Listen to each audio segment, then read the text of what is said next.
He said not a word, but came painfully to the table and made a motion towards the wine.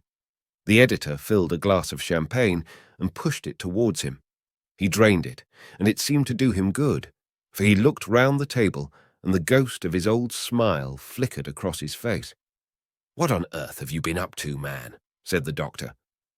The time-traveller did not seem to hear. "Don't let me disturb you," he said, with a certain faltering articulation. "I'm all right." He stopped, held out his glass for more, and took it off at a draught. "That's good," he said. His eyes grew brighter, and a faint colour came into his cheeks. His glance flickered over our faces with a certain dull approval, and then went round the warm and comfortable room. Then he spoke again, still as it were feeling his way among his words. "I'm going to wash and dress, and then I'll come down and explain things. Save me some of that mutton. I'm starving for a bit of meat." He looked across at the editor, who was a rare visitor, and hoped he was all right. The editor began a question. "Tell you presently," said the time-traveller. "I'm funny. Be all right in a minute." He put down his glass and walked towards the staircase door.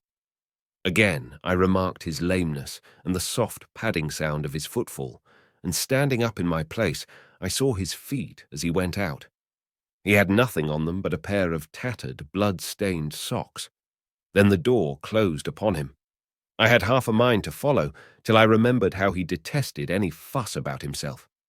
For a minute, perhaps, my mind was wool-gathering.